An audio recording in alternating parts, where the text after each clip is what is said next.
Radio Global presenta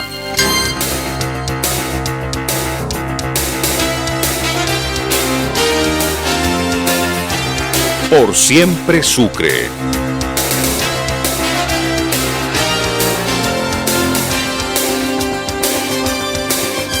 Un mano a mano diario con los personajes que le ponen el hombro a la región.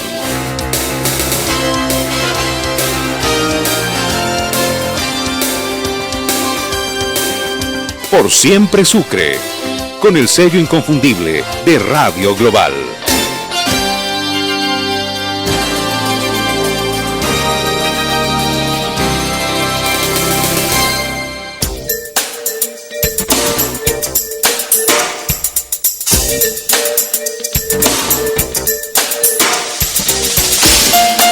Oyentes de Global, muy buenas tardes.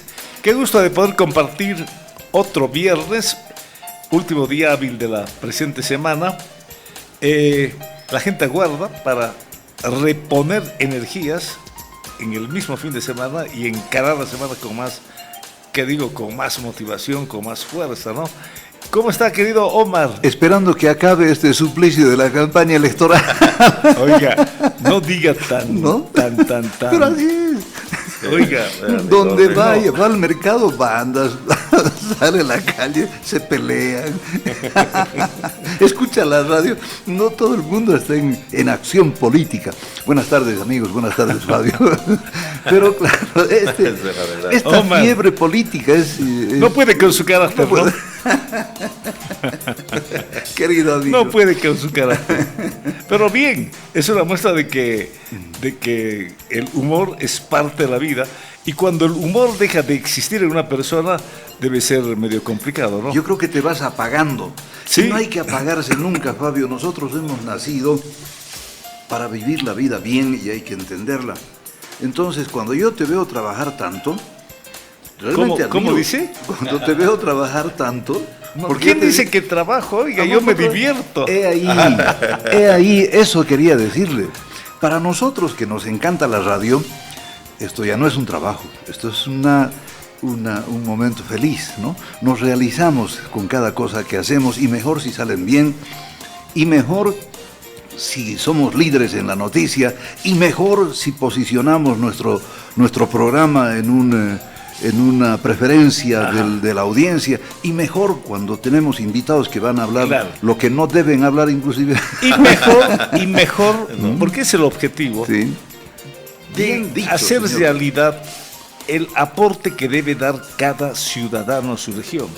No podemos ser indiferentes absolutamente, bajo ninguna circunstancia, en ningún momento. Aportar, aún así sea con granito de arena. Y en ese propósito, juntarnos todos para construir unidad, ¿no es cierto? En ese caso, la satisfacción es más grande, doble. Y bueno, satisface. El que debe estar satisfecho hoy día es el gobierno con la detención de Marcet, que es el gran logro de la policía de estos últimos tiempos, y que nos pone en la noticia mundial. Claro. Al margen, ¿no? Al margen, yo creo que lo de Marcet es una noticia a nivel internacional, mundial. Era el tercer hombre más buscado por la DEA, por los Estados Unidos y por la comunidad internacional. El tercero más buscado. El hecho en sí ya repercute y posiciona a Bolivia en el contexto internacional. Y es un logro. Acá no hay cálculos políticos. Yo creo que a Rodrigo Paz en la coyuntura internacional le está yendo muy bien. El hecho de haber detenido a Marcet en su gestión, cuando no lo hicieron los anteriores gobiernos, y donde hay una susceptibilidad de que hubo protección, porque una vez que ha caído Marcet, van a haber implicancias de las que no estamos imaginando, y poco a poco va a ir empezando a caer gente, ¿no es cierto? ¿Quiénes eran los amigos? Alguien ya se preguntó al mediodía, ¿Marcet salió de Bolivia? Cuando dijeron se escapó, se fugó y está fuera de Bolivia, Marcet dio las conferencias de prensa a la uruguaya en la frontera Paraguay-Brasil, estuvo y volvió a Bolivia después de todo eso, Marcet, Bueno, son preguntas que seguramente en algún momento alguien me va a explicar, pero dentro de la diplomacia a nivel internacional, creo que es un logro muy significativo en lo personal para el presidente Rodrigo Paz y como sociedad, como país Bolivia. Bueno, no olvidemos que hace poquito el presidente norteamericano ha convocado a los líderes más importantes del continente, del subcontinente americano, y ha logrado un convenio que se llama el Escudo de las Américas, en la pretensión de poner un freno al narcotráfico y pueda facilitarse el trabajo de las organizaciones de investigación como la DEA, el FBI y demás, facilitados por los gobiernos que han asistido a esta cumbre. Por eso lo de hoy tiene relevancia, porque a pocos días de haber firmado ese acuerdo del Escudo de las Américas, Bolivia entra al escenario con un logro que durante tantos años ha sido reclamado. Exacto. Y como usted decía, se ha sospechado de protección y todo. Inclusive decían que este Marcet se refugiaba en el Chapare cuando las cosas se ponían un poco color hormiga y volvía a Santa Cruz. Y ahora lo curioso de esto es que ha sido atrapado literalmente en calzoncillos, porque estaba durmiendo el hombre y nada, estaba con una polerita y Short. y un shortcito y está listo. Todos pensamos, Fabio, que iba a ser trasladado a La Paz cuando ese avión Beechcraft de los Estados Unidos. Pensamos que llegaría a La Paz para que el gobierno dé una conferencia de prensa y presente al delincuente trofeo de guerra. Como trofeo de guerra, pero inclusive había un avión Hércules esperando para que sea esta nave la que lo transporte a los Estados Unidos. Nada de eso ha ocurrido en el Alto y directamente vía Perú se lo han llevado al ciudadano uruguayo para que explique las cosas ante la justicia del norte, que no es benevolente ni hace concesiones y no tiene permisiones tan fáciles como las logra en este lado del mundo, ¿no? El acuerdo que firmaron Trump y los presidentes, muchos latinoamericanos, seguramente obviaba ya algunos trámites. Por ejemplo, alguien comentaba la mañana de hoy, el trámite de extradición tiene su tiempo, pero acá creo que todo ya estaba oleado y sacramentado, no hubo burocracia y seguramente la extradición se la dio, pero de la manera más rápida, y fue extraditado, se fue rumbo a los Estados Unidos, en realidad, famoso Marcet. Ha sido mira, te acordarás durante el gobierno de Jaime Paz, el papá del actual presidente, atraparon a Luis Arce Gómez en una parrillada en Santa Cruz. Al mediodía. Al mediodía, solo que con short también, y con chinelas, pero se lo llevaron directamente. Sí. No, y aquí, ¿cuál tratado de extradición? Para ese momento, el justificativo fue: esta es una cuestión de Estado. Y las cuestiones de Estado las resuelve el presidente. Entonces Jaime Paz tomó la decisión y se lo llevaron. Algo parecido ha ocurrido ahora porque no ha habido trámite de extradición. Más bien, Bolivia va a pedir la extradición, Paraguay va a pedir la extradición, lo propio va a hacer el Uruguay, porque en estos países, especialmente en el Paraguay, donde han asesinado a un ministro del Interior que estaba persiguiendo a Marcet, este va a ser el que activamente se va a mover para lograr que sea entregado a la justicia paraguaya. En el Uruguay algo parecido, pero el delito por el cual se persigue en el Paraguay es narcotráfico, y ese es un delito muy pesado. En Bolivia, gracias a Dios deben decir que se lo han llevado, porque imagínate las revelaciones que podría darse si es que empezara a hablar de cuáles sus nexos, cuáles sus cómplices, cuáles sus amigos, cuáles sus facilitadores, cuáles sus protectores, si es que han habido, en el anterior, en el anteanterior e inclusive podría ser en este gobierno. Si salió de Bolivia también. Y si salió de Bolivia y cómo volvió. Si salió, ¿cómo volvió a Bolivia? Así es. Porque todo el mundo comentaba, la periodista uruguaya decía, supongo que he estado en la frontera Brasil-Paraguay, ¿no es cierto? Sí. No tenía idea. ¿Qué tal si la entrevista fue en Bolivia? Muy probable, pues, ¿no? ¿No? Sí, Entonces, sí, tienes razón. seguramente se van a aclarar muchos aspectos, porque ya esta mañana hablaba, ¿no? Que esa casita se construyó en pleno centro de Santa Cruz. Las Palmas. En Sí. pleno centro, ¿no? Donde hay todavía, ya están calles definidas, aceras, Así es. porque en las, en el, ¿cómo se llaman? El quinto, sexto anillo, no, precisamente no hay ese tipo de obras urbanas, ¿no? Es una casa relativamente pequeña, habría sido construida hace 3 años y estaba viviendo ahí desde hace 1 año atrás aproximadamente. Sí, Eso es lo que revelaron hoy los vecinos. Con todo un equipo, además que especializados, ¿no? Y con destinos y oficios muy claros. Uno encargado de la logística, que se encargaba de esto justamente, de contratar las viviendas de lujo, bien equipadas, bien ubicadas, estratégicamente ubicadas, o su equipo de seguridad, que había estado compuesto por dos exmilitares con amplio conocimiento en la materia, que le permitían a Marcet contar con información oportuna para escapar cuando fuera necesario, porque interceptaban en vivo las comunicaciones radiales de la policía. De manera que estaban tan bien informados y tan oportunamente informados que era realmente difícil atrapar al hombre. Ahora, esos $2 millones que ofrecía Estados Unidos por la cabeza de Marcet, ¿a quién le van a entregar? Esa es una pregunta, Claro. porque alguien dice que habría sido vendido por gente del entorno propio de Marcet. Es una especulación, no hay nada confirmado. ¿Quién sopló? ¿Quién es el soplón? ¿Quién es el ratón? ¿No? Alguien Sí, sí. se comenta que sopló Sí. y el operativo fue tan preciso que felizmente no hubieron bajas de ninguna naturaleza, sobre todo en el sector de la policía, ¿no? Sí. Ese es otro tema. Mira, aquí qué revela este hecho importante como noticia. Primero, la policía no muestra un nivel de eficiencia interesante, a diferencia de otros años anteriores y en circunstancias similares. Pero también marca y demuestra la presencia activa y vigente de la DEA en Bolivia. Hasta antes de este gobierno la DEA no tenía pisada, o por lo menos decían que no tenía pisada, pero ahora ya ha actuado oficialmente. El avión, el Beechcraft que ha transportado al delincuente de Santa Cruz hasta los Estados Unidos, es un avión con matrícula extranjera.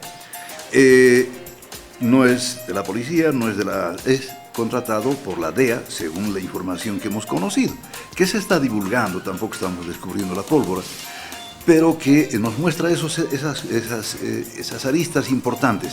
La DEA está funcionando, está operando activamente, oficialmente, y se ha demostrado con la detención de Marcet en Santa Cruz que así van a ser las cosas hacia adelante. ¿Estará corriendo algún temblor en el Chapare? ¿Habrá alguna preocupación? Porque no te olvides que si antes había debilidad en la policía para capturar a quien ellos creían que debía capturarse, hoy lo han hecho y con un delincuente internacionalmente reconocido y de peso, porque es uno de los cárteles más importantes que han traficado y trafican droga en nuestro continente. Entonces, en el Chapare hay problemas de seguridad. ¿Quiénes son los que tiemblan? Porque hoy, oiga, mucha gente, ¿no? Con mucha precaución se pregunta, ¿no? ¿Quién será el próximo? Eso. ¿O quiénes serán los próximos? Y esta mañana el periodista Pepe Pomacusi, una palabrita, desliza una palabra. Evo, Uy, estar atento, algo por ahí, a ver si logramos leer. voy a buscar. No, está en la página del conocido periodista de Santa Cruz, el director productor de No Mentiras, que dirige la señora Jimena. Pepe Pomacusi, el marido de doña Jimena, ex marido. Ex marido. Ya. Bueno, deslizó una pregunta al final como Ya. preguntando, estar atento, Evo, más o menos, ¿no? Bueno, tiene razón de generar preocupación porque, mira, este señor drástico, ¿no? Cuando dijeron el cártel de los soles, ¿no? En Venezuela, que ha empezado con la detención de Maduro, según se dice, vinculado al cártel de los soles. O la muerte de uno de los líderes del cártel de Jalisco, que ha generado Mencho. violencia en México. Exacto. Claro, había ese temor en Bolivia también, que ante el apresamiento, la aprehensión de Marcet, haya una reacción por parte de la gente allegada, precisamente, ¿no es cierto? De la gente allegada a Marcet. Así es. Pero no ha habido ninguna reacción. Menos mal. Menos mal para el país. Imagínense la conmoción que hubo en México con una treintena de muertos. Por eso justamente se presume que el avión que iba a La Paz, supuestamente para que el gobierno presente los resultados del operativo realizado en Santa Cruz, ante el riesgo que suponía la presencia de Marcet, porque pone en riesgo no solamente a los efectivos policiales, militares, a los de la DEA, a todos los que están en este operativo, sino se pone en riesgo el mismo, porque lo que podría cantar, entre comillas, comprometería a mucha gente. Entonces, la opción que buscan unos o algunos sería, lógicamente, eliminar a Marcet. En previsión de eso, parece que ya no han ido a La Paz y han tomado vuelo directamente vía aeropuerto Jorge Bilsterman. Primero, decisión y orden del gobierno americano. Claro, y obvio, decisión y orden del gobierno boliviano, que se lleva un gran poroto internacional. Evidentemente. No cabe duda. Bien, lo de Marcet apenas empieza. Seguramente va a ser una telenovela que va a durar mucho tiempo por las implicaciones. Tenemos un invitado, valdría la pena también compartir este tema de carácter nacional, un tema que indudablemente ha acaparado la atención absolutamente de todos, ¿no? ¿Cuál es su percepción de la aprehensión de Marcet, distinguido doctor Ricardo Zárate? Buenas tardes, bienvenido a Global. Un gusto, don Fabio, y bueno, un gusto conocerle acá a don Omar, exalcalde, ¿no?, del municipio de Sucre.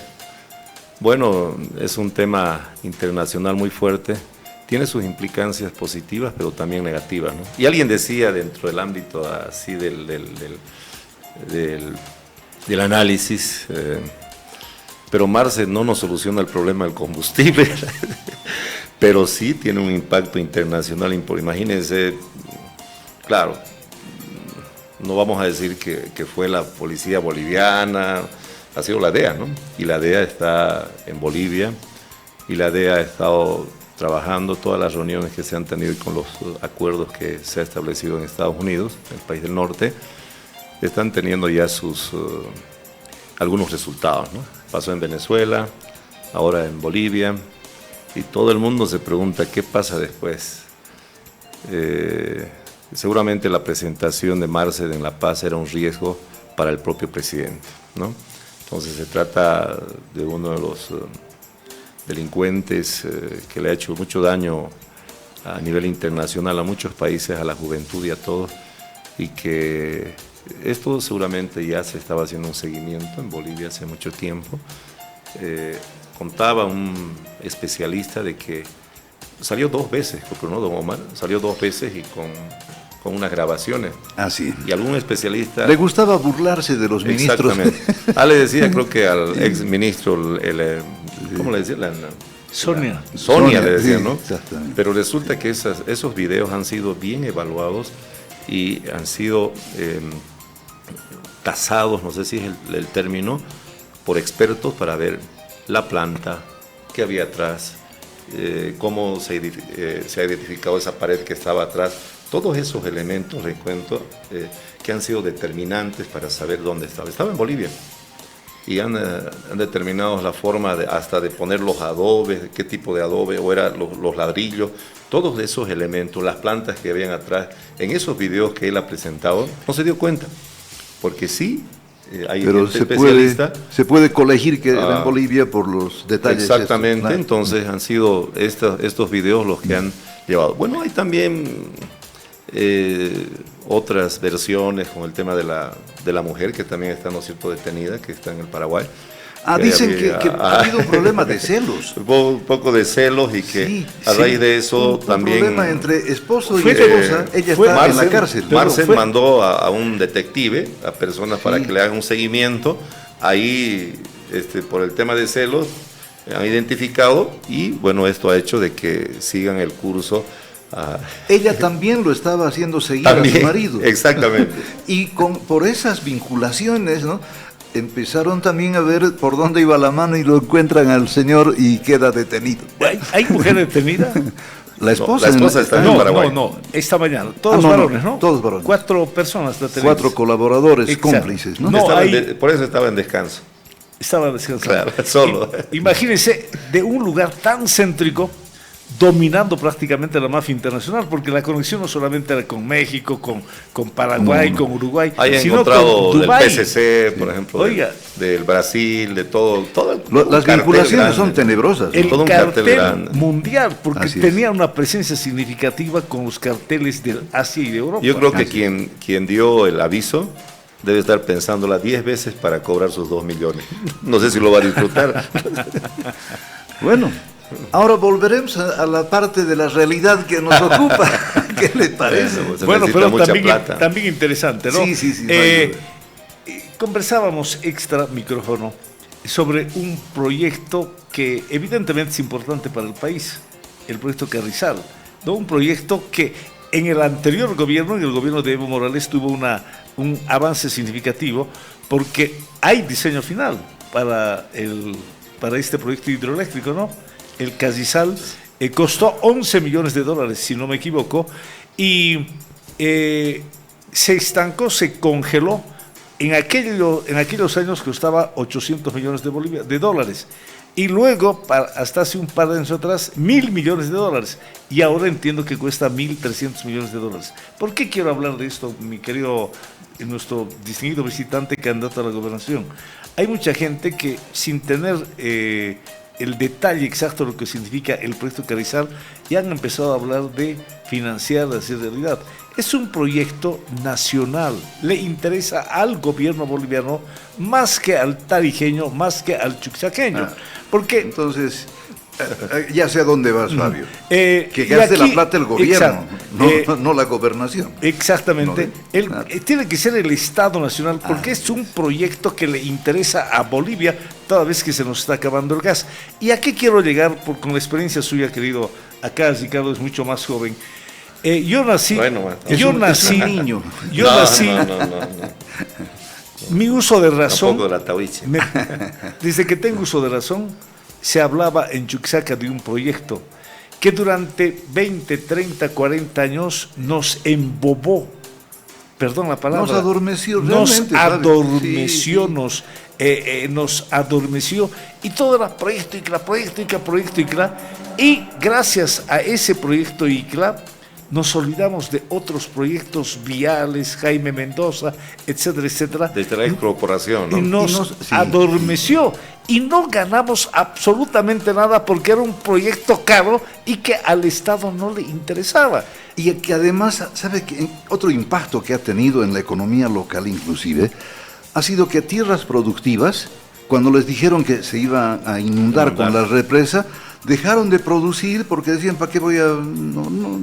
Dejaron la actividad económica como consecuencia de esta ilusión falsa que nos ha tenido tantos años. Por lo menos, que yo sepa, ha habido unos 20 años. Más. Es que yo soy menor que usted. Pero lo mismo pasa con Carrizal, don Omar. Claro. Lo mismo. Villavesia, por ejemplo, Exactamente. no está de acuerdo. Hay muchos municipios que no están de acuerdo. Y cualquier proyecto nacional, lo primero que se tiene que hacer es la consulta previa. Y la consulta es la que efectivamente tiene que marcar una línea. Y bueno, yo les hablo de la realidad de la gobernación con más de 1.200 millones de una deuda interna, externa que tiene. Hablar de un proyecto de 1.000 millones, por lo menos 1.300 millones de dólares. No va. Podemos seguramente gestionarlo, podemos verlo, pero primero tenemos financiarlo, que solucionar los problemas de la gobernación. La gobernación está pasando por su peor crisis económica y tenemos que asentar pisos. O sea, ¿Cuál es la causa para esa crisis? Para cesar el tema del Carrizal, Sí. para cesar, porque Si no, nos vamos a enfrascar y vamos a tiene utilizar razón, mucho tiempo. Sí. En el tema del Carrizal es un proyecto nacional importante para Bolivia, importante para todo el país. La obligación es del Estado de impulsar, ¿no es cierto? Por supuesto que sí. Y ahí estamos tarijeños y chuquisaqueños por encima de algunas diferencias que pudieran existir, como la gente de Villavicencio por el tema medioambiental. Este proyecto tiene que ser de interés del Estado boliviano y yo considero que no vale la pena colocar en nuestro pliego petito, en nuestro pliego de reivindicaciones Carrizal, porque los nacionales están pidiendo algo que el Estado no tiene posibilidad, 1.300 millones, y vamos a postergar otros proyectos. Además que ya manifestó el presidente, ¿no? No quiero un pliego petitorio como la COP, dijo, ¿no? Quiero que nos sentemos a poder ver qué proyectos vamos a poder. No estamos concluyendo la diagonal Jaime Mendoza, nos falta la transversal Juan Azurduy de Padilla, nos falta la Héroes del Chaco. Tenemos dijo, quiero propuestas, no quiero ese rosario de peticiones que anualmente hacía la región siempre ante cada presidente. ¿Te acuerdas, Fabi? Sí. Había una delegación que iba a La Paz encabezada faltando un mes para el 5 de mayo. Y ese sistema. Iba el prefecto, el alcalde, el presidente del comité cívico, la central obrera, y eran como 12, y todos iban y repetían el mismo rosario de peticiones. Todos los años se repetía y alguno de esos finalmente ha salido. Bueno, dejemos esa manera absurda de manejarnos y hagamos más o menos lo que usted estaba diciendo. El sistema, don Omar, el sistema de poder planificar el desarrollo del departamento no es el más adecuado.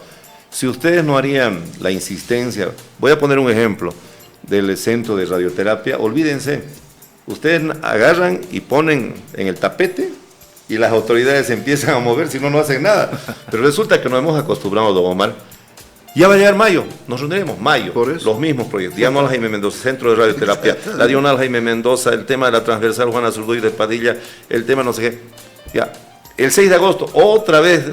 Y lamentablemente no tenemos una planificación responsable del desarrollo, más allá de las autoridades que estén. Yo recuerdo un tiempo, que yo estoy 10 años aquí en Sucre, y hablaban, por ejemplo, creo que algún alcalde, del teleférico, ¿no? Hablaban de un teleférico. No, por favor. Y hoy un candidato hablaba del teleférico de Sucre a Presto, y no alcanzaba ni toda la plata del país. Entonces, yo creo que sí debemos asentar un poco, debemos ver nuestra realidad, y ahí yo creo que hay que trabajar primero para poder solucionar este problema de crisis y quiebra que está pasando la gobernación del departamento de Chuquisaca, porque si ofrecemos cielo y tierra, nos vamos a dar la vuelta. Si no saneamos esta gobernación, vamos a estar conversando seguramente aquí 5 años, 10 años, el mismo discurso y los mismos problemas. Bien. ¿Y cuál es el Omar, plan? usted estaba planteando ya el temario para hoy. Así es. A eso quería ir. ¿Cuál es el plan que usted tiene frente a este drama, por ejemplo, así de gráficamente expuesto, ¿no? Como Claro nos que movemos sí. solamente por emergencias o por ilusiones o porque nos han dicho que esto hay que hacer.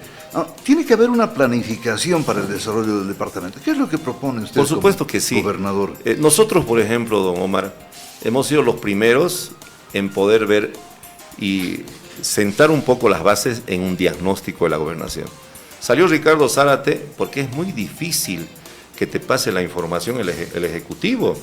O sea, resulta que con una resolución en una sala constitucional en La Paz, no ha podido interpelar a los ministros. Nosotros, nuestra ley, por ejemplo, de fiscalización de la Asamblea está entrampada 3 años en el Tribunal Constitucional Plurinacional. Nos han presentado un recurso de inconstitucionalidad y nos han puesto una medida cautelar. A eso hemos llegado, no hemos podido ejercer nuestra labor. Entonces hemos buscado otros caminos para saber qué es lo que pasa con la gobernación. Estos 15 años, últimos 15 años, no hubo planificación en la gobernación. Estamos confundiendo el sistema de hacer gestión pública desde el 2014 con lo que está pasando el 2026. El 2014 teníamos 1.450 millones. Nuestro presupuesto ahora tenemos menos de 400 millones. Entonces, cuando alguien dice... Cuando Urquizu era 1.400 millones. ¿Y qué ha pasado? Le voy a hablar de esta última gestión. Y usted conoce el tema de la gestión pública. Resulta que se inscribieron proyectos y nosotros observamos en la Asamblea y el gobernador dijo, no, yo ejecuto, yo planifico. Yo soy el ejecutivo aquí, ustedes fiscalicen. Bueno, presentamos la acción popular el 2022, recuperamos los recursos de las regalías de un porcentaje del 24 al 53, pero resulta, don Omar y don Fabio, recuperemos 80 millones de bolivianos, han agarrado y han incorporado nuevos proyectos con el 10-20%, a sabiendas de que el gobierno departamental va a recibir menos recursos. ¿Sabe cuánto deben, don Omar? 237 millones así flotantes de proyectos que ya se han concluido, de proyectos que están en plena ejecución, y no hay la plata. 237 millones, tomando en cuenta que 389 millones es nuestro presupuesto y nuestra inversión pública llega a 50, 70 millones. ¿Cuántos años necesitamos para poder? Eso es una irresponsabilidad. Para nosotros, como Libre, es rebajar y reducir el 30% del aparato departamental. Hay que hacer una reestructuración, hay que hacer una reingeniería. De las 8 secretarías que se tiene, debemos bajar por lo menos a 5 secretarías. Hay que bajar el tema del gasto corriente, que va a llegar por lo menos a unos 20, 30 millones de bolivianos, para pagar esa deuda que están dejando en este momento, pero primero tendremos que hacer las auditorías correspondientes. ¿Y de dónde sacan la plata? Dice, nosotros sí tenemos el camino.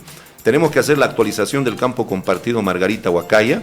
En los últimos años que tenemos que aprovechar esta situación, por lo menos vamos a tener ahí unos 50, 60 millones de bolivianos. El tema minero, don Omar y aquí don Fabio, nuestro presupuesto es de 16 millones, el anterior año, la anterior gestión, 2025, hemos logrado recaudar 22 millones, pero no tenemos el control en todo lo que es los Cintis, en San Lucas. Las volquetas siguen yendo a Potosí. Nosotros trabajamos para que la AJAM funcione en Sucre, pero no nos ha servido casi de nada. Sigue el tema ilegal y la contaminación, pero debemos dar condiciones para el tema del minero. Entonces, en el tema minero tenemos que darle el valor agregado y poder, obviamente, hacer de que el aparato departamental también pueda llegar a las regiones. Entonces tenemos que hacer un proceso de desconcentración. Por ejemplo, la dirección de minería tiene que funcionar en San Lucas para que haya mayor control. Todos los días salen la volqueta y el privado es el elemento central. Se quiere obviamente incorporar un ingenio minero y el privado es el elemento central, el tema del minero. Ahí por lo menos podemos aumentar a unos 70 millones de bolivianos de ingresos para la gobernación del departamento de Chuquisaca. Y administrando bien la cosa pública, bajando por lo menos un 30%, sí nos van a alcanzar los recursos por lo menos para poder sanear. El primer año, don Omar, el primer año es saneamiento de la gobernación. Cuando usted va a visitar una familia y dice, por favor terminen la borrachera, terminen la joda en esa gobernación, ya realmente da rabia. Miren, llegan los hermanos de Macharetí, no hay quien los atienda, ¿no? Y nosotros estamos planteando la tecnología. Vamos a tener una ventanilla virtual que todos los trámites efectivamente se van a hacer mediante el celular y se tienen que acabar esas filas. Se ha constituido un obstáculo la gestión pública, se ha constituido un obstáculo, don Fabio, para el emprendedor, se ha constituido un problema la gobernación. No te da agilidad, lamentablemente. ¿Qué pasa, don Omar? Usted hace un trámite administrativo de una personalidad jurídica y no puede ser que cuando usted venga desde Villavesia o desde Villacharca, recorriendo más de 600 kilómetros, ¿sabe qué? Usted tiene que volver porque el gobernador primero tiene que juntar las 20 personalidades jurídicas y tiene que entregarlo en el mes de septiembre. Es una tontería. Eso es lo que está pasando. Entonces, hay que reestructurar, hay que darle... Es un manejo hay que darle planificación, ¿no? Hay que darle profesionalismo a la gobernación, hay que darle planificación a la gobernación y hay que hacer efectivamente de que tengamos una planificación responsable y sea el tema de la meritocracia que pueda primar justamente para que pueda ingresar gente que realmente quiere trabajar. Y esos recursos tienen que ir, ¿dónde? Al que produce. Esos recursos tienen que ser auditados centavo a centavo. Usted ha sido alcalde. Para mí, por ejemplo, yo también he sido alcalde de Monteagudo, de una agrupación ciudadana. Mejor si el consejo está por mi atrás haciendo la fiscalización, porque me garantiza la ejecución de los proyectos. Para mí los 21 asambleístas que son, si están fiscalizando un proyecto con el gobernador, mejor. El gobernador ha ido 2 veces a la asamblea y nos han presentado un recurso de inconstitucionalidad. ¿Sabe por qué ha ido al último? Para solucionar su irresponsabilidad y la falta de planificación para que se puedan aprobar 72 millones de fideicomisos. Y esa gobernación, don Omar, no tiene, don Fabio, no tiene capacidad ya de endeudamiento. ¿Sabe qué fue a decir, don Omar, el gobernador al Consejo Nacional de Autonomía? Eso es lo más irracional. Quiero que, por favor, presidente, me pueda ampliar mi capacidad de endeudamiento de la gobernación. Es como si usted le diría al banco, tiene una casa de 100 mil dólares, y ¿sabe qué? Quiero que me dé 500 mil dólares. Eso es lo que pasa. No, pues lo que nos expone Fabio, y tú eres uno de los que sufre cada día con la realidad de las instituciones, y cuando conoces datos como estos, te amargas, nos angustiamos todos, porque sentimos que entonces no tenemos futuro. Entonces, ¿a dónde va a ir nuestra gente? ¿A dónde vamos? ¿Cómo va de Chuquisaca si no tenemos las condiciones para poder avanzar? 380 millones de Nada. bolivianos es el POA 2026. 26. Claro. 26. Bueno, ¿a qué quería ir? Compartir un poco en la dinámica que plantea. Sí. Chuquisaca es un departamento que está entrando con mucha fuerza en el tema minero. ¿Ya? Hemos sugerido muy modestamente que la dirección de minas debe tener su oficina en los Cintis, en este caso en San Lucas, y que la dirección, no tengo el dato exacto, de hidrocarburos debe estar en Monteagudo. Se descentraliza y se potencia de una u otra manera a esos lugares donde va a haber presencia de la gobernación. En el tema mineros, ¿quién garantiza que las empresas mineras están pagando lo real en cuanto a regalías al departamento? Creo que tenemos 20 millones de bolivianos, ¿no? Sí, las 16 regalías, millones era nuestro presupuesto. ¿cuánto? Y hemos llegado a 22 millones. 22 millones de regalías capta el departamento sin hacer el control. ¿Qué tal si se controla? Porque usted cree que, por muy honrado que sea el privado, en vez de pagar 100, paga 20, nada más. Pero con un buen control, con una buena fiscalización, se puede conseguir que todos los minerales que salen rumbo al ingenio potosino tengan una cuantificación real. El centralismo, real. Don Fabio, Exacto. El centralismo de la paz, no solamente hace un daño el centralismo de la paz, Sino el centralismo en las capitales también nos hace mucho daño.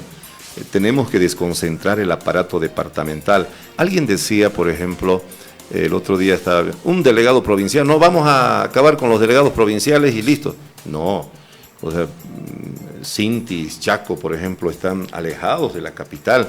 Cintis tiene una aproximación en el tema comercial, de relación y de todo, con Tarija. Nosotros con el túnel estamos más cerca de Santa Cruz, porque no se ha concluido la diagonal Jaime Mendoza.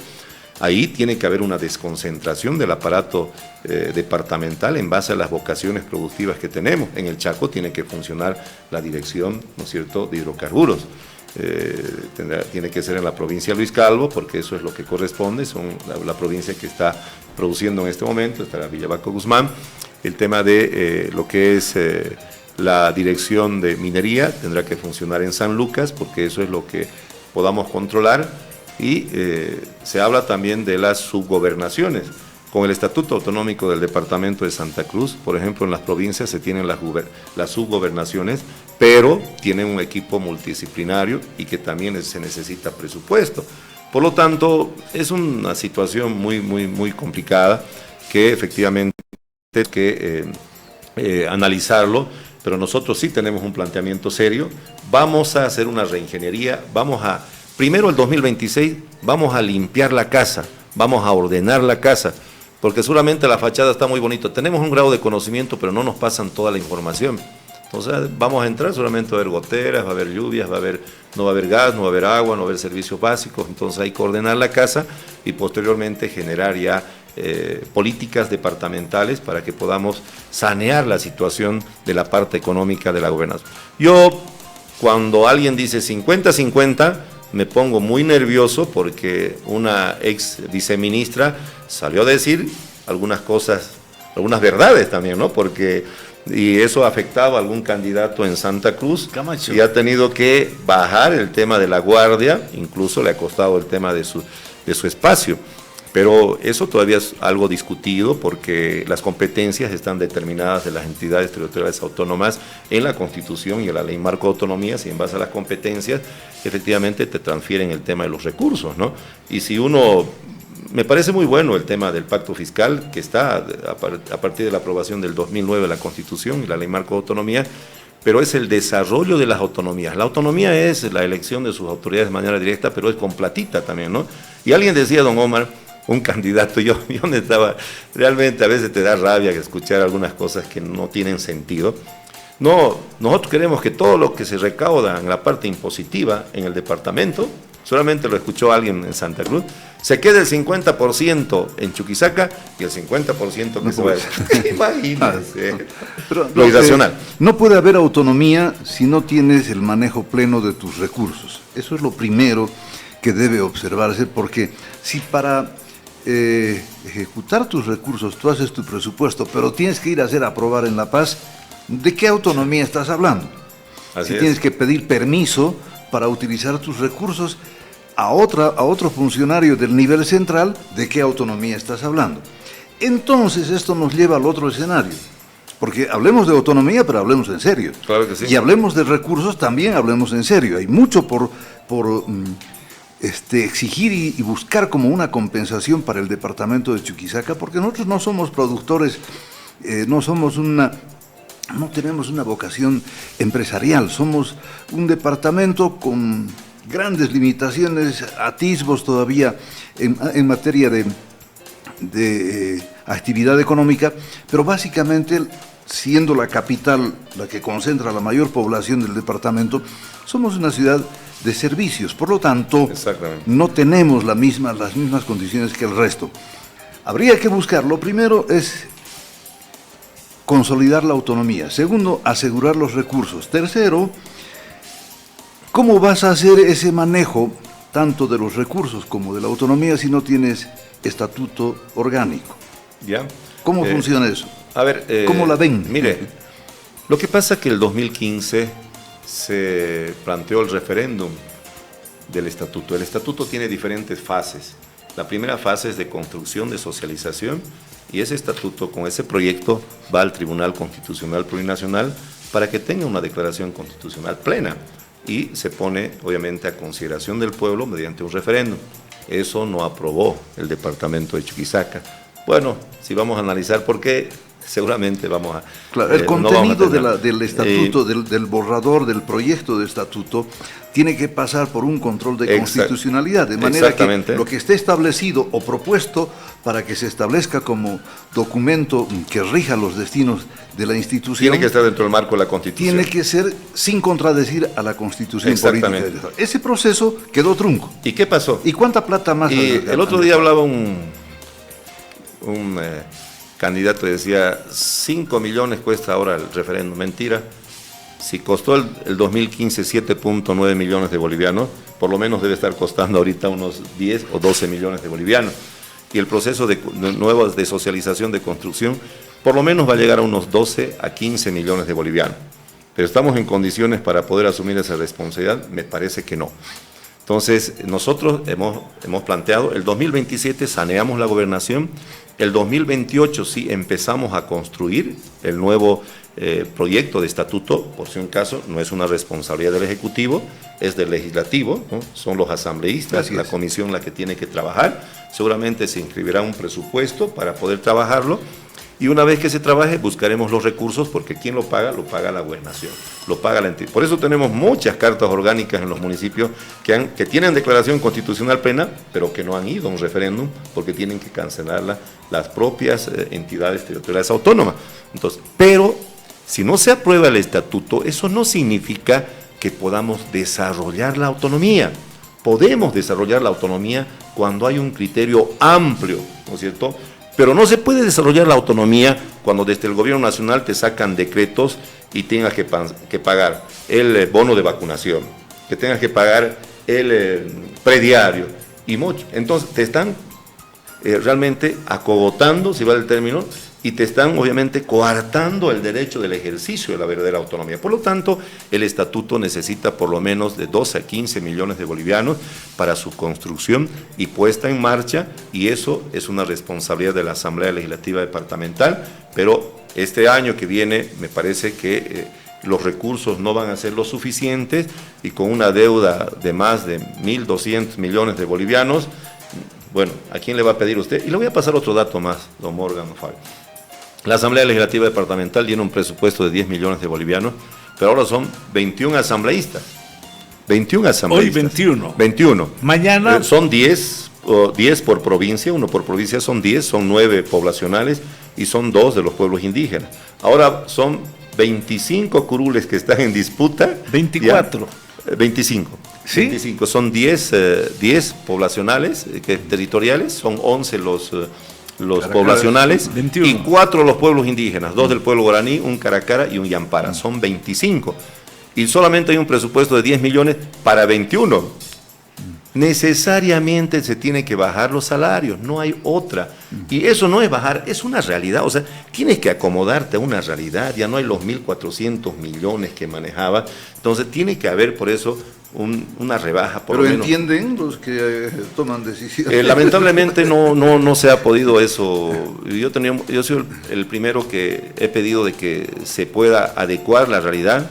Son más de 1.000 contratos que tiene la gobernación, que no saben dónde va.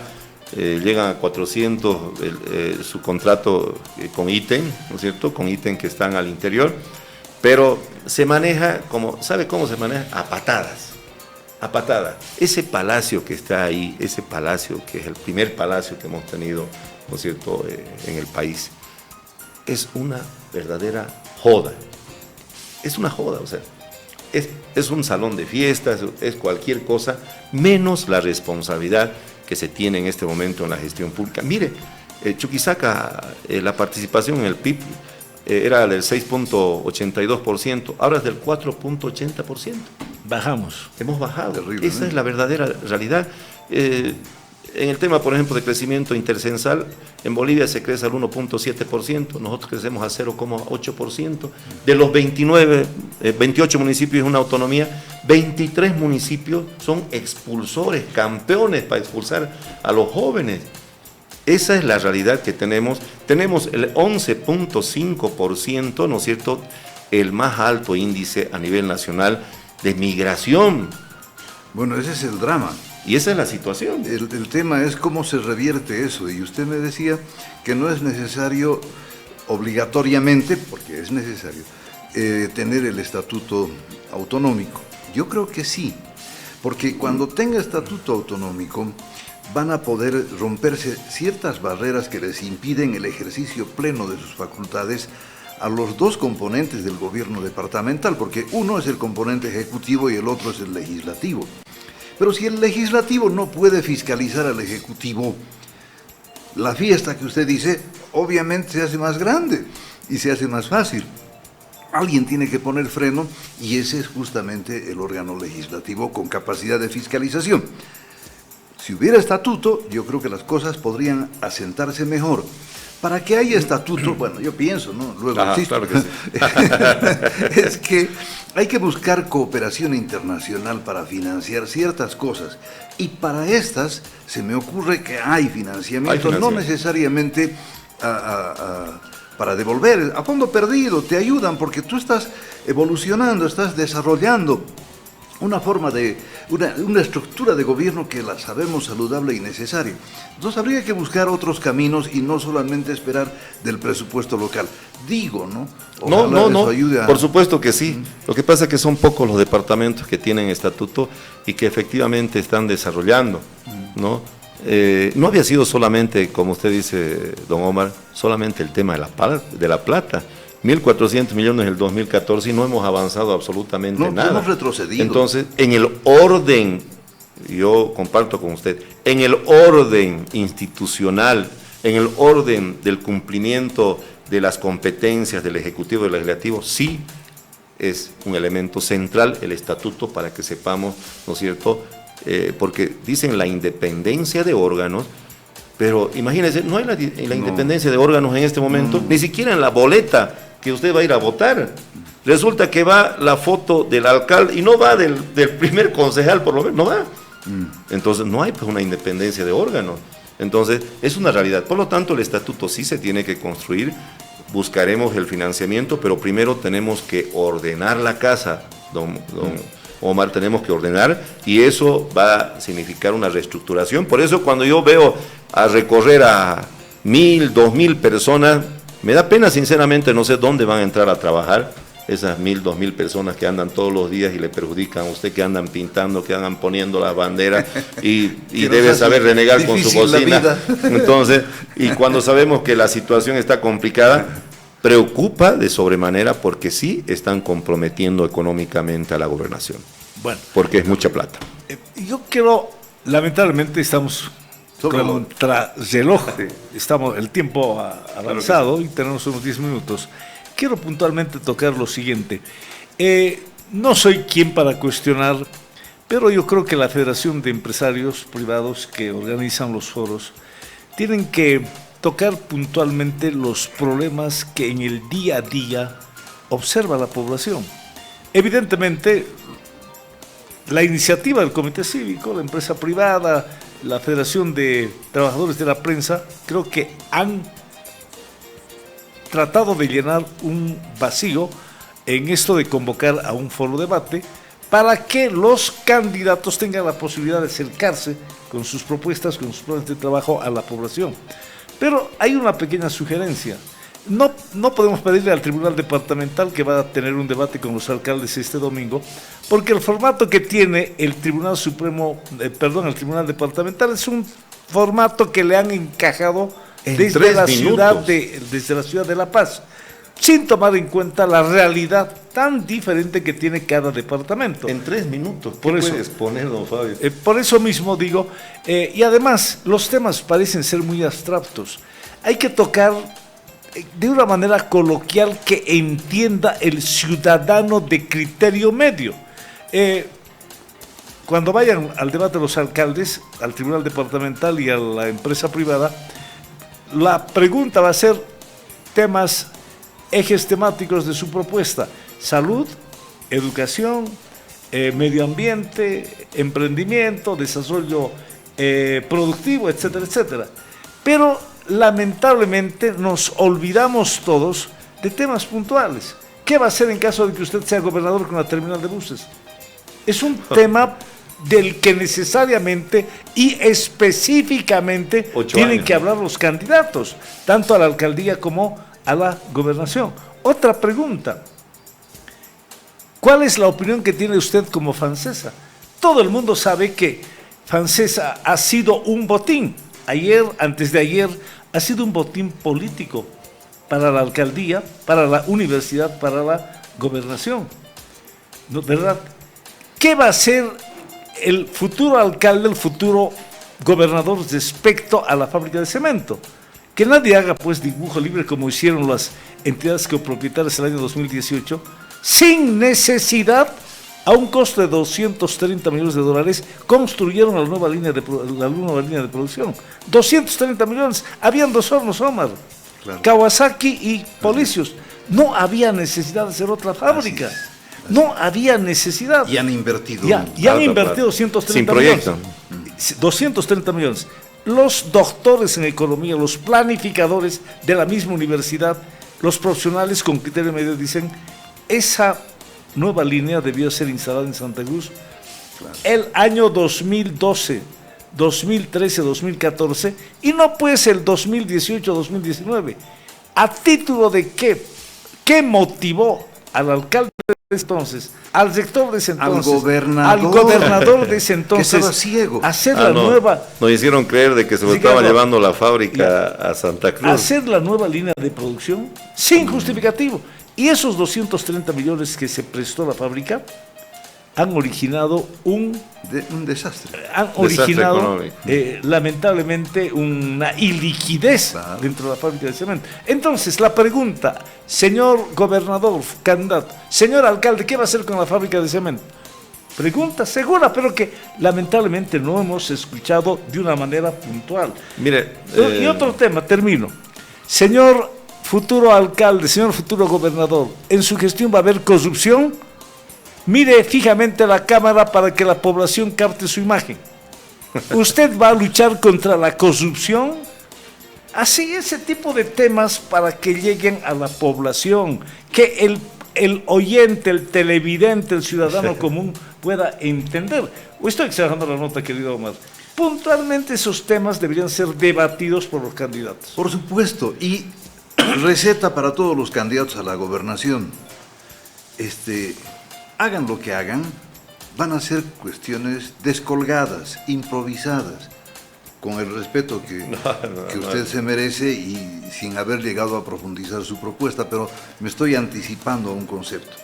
Mientras no tengas una visión general del desarrollo del departamento, mientras no priorices la inversión regional para facilitar, para potenciar, para hacer que los pasos que des con tu platita vayan a redituar efectivamente, mientras no tengas un plan de desarrollo de aquí a corto, mediano y largo plazo, de aquí a 5, 10, 15, 20 años, mientras no tengas un norte, vas a seguir manoteando ideas, sugerencias, no vas a seguir sufriendo. Por eso es que decía, hay que hacer lo que con usted hemos hablado, Fabio, el plan Chuquisaca 2038. 500 años de vida. Exactamente. Si no tienes un plan, todo lo demás está mal. O bueno, tal vez aciertas en algo, pero siempre va a estar inconexo, siempre va a responder a una iniciativa, no a una visión, no a una inversión estructurada y planificada. Tiene que verse con más seriedad este futuro, peor aún con el diagnóstico que nos hace nuestro entrevistado, es decir, si no hay plata en la región, ¿cómo hacemos para esto funcionar? Don Omar, tengo acá un plan de gobierno departamental, que lo hemos construido, lo hemos trabajado con varios profesionales. Por 5 años. Para 5 años y con una proyección de hacer un plan de desarrollo departamental en esos 5 años, por lo menos para unos 30 años, porque para nosotros la visión de planificación tiene que ser a mediano y a largo plazo, más allá de qué autoridades estén, obviamente, en la gobernación del departamento de Chuquisaca. Por lo tanto, somos responsables, no estamos con farándulas, no estamos, obviamente, con borracheras, con un montón de situaciones. Libre, tiene un plan para trabajar, para crecer y para que se pueda cambiar la situación de la gobernación del departamento de Chuquisaca. Usted lo planteaba, don Fabio. La terminal es una vergüenza, en 8 años que no se pueda construir una terminal. 200 millones más de 200 bolivianos. millones de bolivianos y tenemos que sentarnos para dar una solución definitiva. ¿Será que es tan difícil que se pueda sentar el gobernador con el alcalde, el consejo, con la asamblea para ver los convenios intergubernativos y darle una solución definitiva? Para nosotros es un problema. Nosotros venimos de las provincias 2, 3 de la mañana con lluvia y todo a la terminal interprovincial, es un problema. Nosotros tenemos una terminal en Montevideo que ya funciona más de 12 años y lo hemos hecho en menos de un año. Y entonces esas son las realidades. El tema de FANSESA, personalmente, y un tema de trabajo ya más responsable, nosotros estoy preparando un decreto departamental. Llegamos el 22 de marzo con el voto del pueblo chuquisaqueño. Vamos a emitir un decreto departamental, vamos a recibir las ternas para poder designar con el colegio de profesionales y vamos a traer las ternas para que se puedan obviamente designar los síndicos y el tema de los directores. No voy a meter la mano ahí para sacar cemento de FANSESA, vamos a darle la independencia administrativa y tendremos nosotros que hacerle un seguimiento porque se tiene que manejar como empresa. ¿A quién tenemos que pedirle el informe? Será pues al que gerenta, ¿no es cierto? Y los otros directores y síndicos tendrán que cumplir su función. Nosotros vamos a hacer el seguimiento permanente y cada 6 meses tendrán que darnos resultados. Porque meterle ahí la mano y hacer de que efectivamente no se recupere los 740 millones de lo que significa alguien que le hizo la competencia desleal y estemos felices o algo queremos camuflar ahora en toda esa situación, no va con nosotros. Entonces, para nosotros el tema de FANSESA es un tema que se maneja como empresa. Y en el tema de la terminal vamos a hacer las auditorías, no solamente en el tema de terminal. Los 237 millones que este gobernador y con todo su equipo de planificación le han engañado a las empresas, ¿ya? Y le han dado el 10, 20%, ahora no saben de dónde van a cancelar, porque esos 72 millones, por si un caso, don Omar, va a la Asamblea para que solucionemos sus problemas de irracional, de falta de planificación. Eso tiene que haber la auditoría y tienen que haber responsables. No puede ser que le hagan tanto daño en la ubicación de la terminal, por ejemplo. Sabemos cómo se ha manejado todo esto y estén felices y chochos de la vida andando y no hay auditoría y no hay una representación ante el Ministerio Público. Nosotros vamos a ser realmente no hay exigentes y vamos a hacer que se sienta un precedente, porque lamentablemente desde la tarea que nosotros tenemos ahí como fiscalizadores han coartado, nos han puesto un montón de barreras. Le llama usted al Ejecutivo, no, yo ejecuto, yo planifico. No estamos de acuerdo en que la Secretaría de Minería funcione de manera separada, que de manera unificada. Tiene que haber una Secretaría de Minería y tiene que haber una Secretaría de Hidrocarburos, porque son los brazos, no, nosotros definimos. Pero va a la Asamblea, ¿para qué? Para poder, obviamente, solucionar su problema de irresponsabilidad y la falta de planificación. Hemos aprobado, don Fabio y don Morgan, 59 millones de bolivianos de la doble vía Sucre y Amparae, y sacándonos la mugre. Y de esos 59 millones de bolivianos hemos llevado 19 millones a la Tribunal Sinteña. ¿Y qué ha pasado?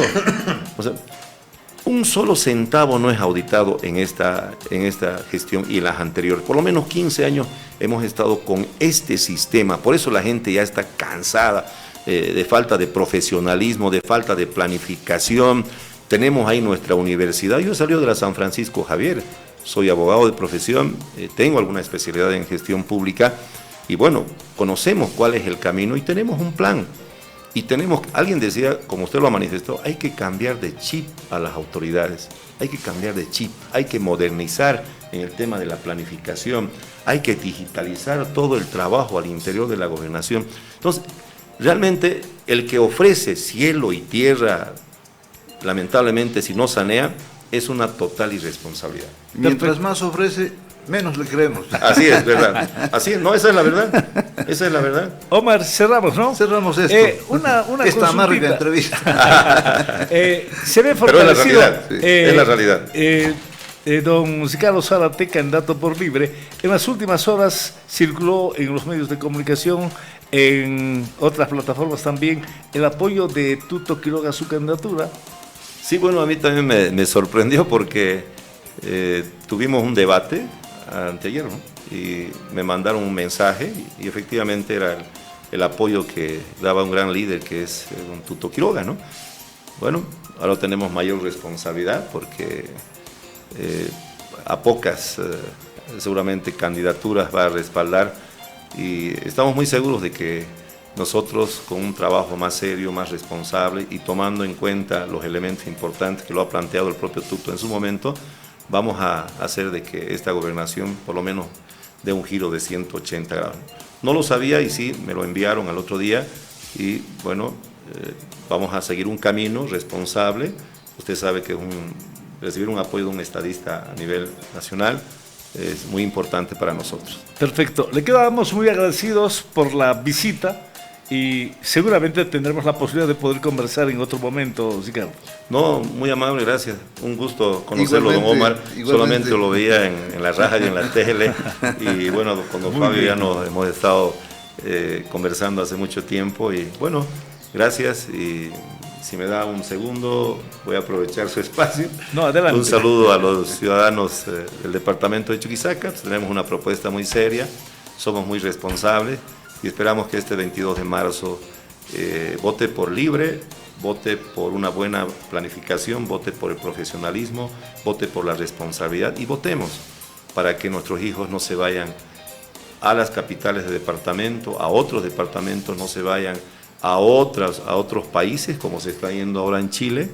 Yo tengo mi hija, por ejemplo, que está en el exterior y da pena y duele mucho. Así que votar con libertad es algo que debe caracterizar al chuquisaqueño y nosotros siempre comprometidos por el respeto y vamos a ser defensores de nuestros recursos naturales y los derechos de toda la familia. Así que gracias Hasta siempre, Ricardo. Bye, Omar, compadre. el viernes vamos a estar a 48 horas Así del es. proceso electoral del 22 de El próximo marzo. viernes. El estaremos viernes, ¿no? Ahorita del Va a día pasar, de... oiga, Sí, volando. volando el Sí, tiempo. verdad. Y ahí ya vamos a estar en silencio electoral, pero lo decimos públicamente además porque es obligación. Vamos a tener seguramente la presencia del Tribunal Departamental, Que va a ser muy útil. claro, para que vaya a socializar todo lo que está proyectando para ese día, para informar a la población, en ese derecho que tiene la población también de ser informada, ¿verdad? Todavía mucha gente no está plenamente informada respecto al voto.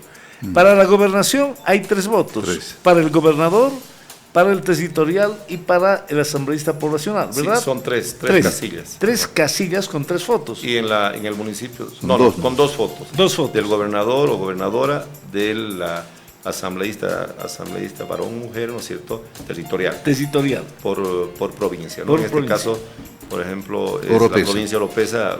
Yo me he sorprendido porque lo han incorporado en el tema de poblacional. Ahí a los partidos pueden poner de otros municipios y es por el tema de la cantidad de votación que tienen, ¿no? Claro. Claro. Para que tengan precisión, 3 votos 3 votos. A la gobernación. a la gobernación. Gobernador, asamblea y asambleísta Sí, territorial y poblacional. por provincia. Territorial. exactamente. Territorial. Por provincia. Y va Territorial. del territorial, de la provincia va su foto. Del Así poblacional ya no va. Ya no va la foto. Y en el tema del gobierno municipal va del alcalde o alcaldesa Bueno, y no esas va. cosas nos van a explicar los miembros del Así es. Va a Tribunal haber Departamental. mucha gente está trabajando por el voto Sí, cruzado, sí. sobre todo seguro. en la elección del alcalde y del consejo municipal. Sí. Pueden votar arriba y abajo. En libre no va a haber. Por el alcalde y por el concejal. por otro grupo de concejales. Ya. Así Ahora es. puede Así. votar por un alcalde X Ajá. y votar cruzado por otro consejo municipal. Así es, Así ¿no? es. así es. Entonces hay necesidad de informar. O como yo, a la vamos a ir con población. los ojos cruzados porque no sabemos por quién votar. No, debe haber un 40% por lo menos que está Oiga. realmente sin información. Imagínense en las comunidades de lo peor. Imagínense en los sectores rurales. Peor. Si aquí Sí. hay duda en mucha gente, imagínense lo que pasa en los sectores rurales. Seguro. ¿No? Qué pena. Nos reencontramos, mi querido Omar. Querido Fabio, como siempre un gusto, los viernes para mí es un deleite compartir contigo este programa y este espacio. El próximo viernes, si Dios quiere, estaremos con el Tribunal Si Dios Electoral quiere. Departamental, custodios y guardianes del derecho, de los derechos políticos de los ciudadanos. Es decir, son claves para el manejo recto y transparente de este proceso electoral. Muchas gracias, Que Fabio. no haya atisbo de fraude. Ay, por favor, sí, ya Como basta. ocurrió el 2014. Sí. La palabra trucho se utilizó mucho. Que no Te salió tan rico. que no ocurra lo que ocurrió el 2019, si no me equivoco, Así es. con ánforas que robaron en Sudáñez. Así Hubo es. un problemita en Sudáñez. Sí, me acuerdo. Y mucha gente que todavía está con mucha presencia política estuvo en Sudáñez. Y que no ocurra esa votación de 300 votantes después de una semana. Que no ocurra y que haya un sí. proceso democrático Confiable. limpio, transparente, donde no haya atisbos de fraude. Así es. ¿No? Así es. Muy buenas tardes. Gracias.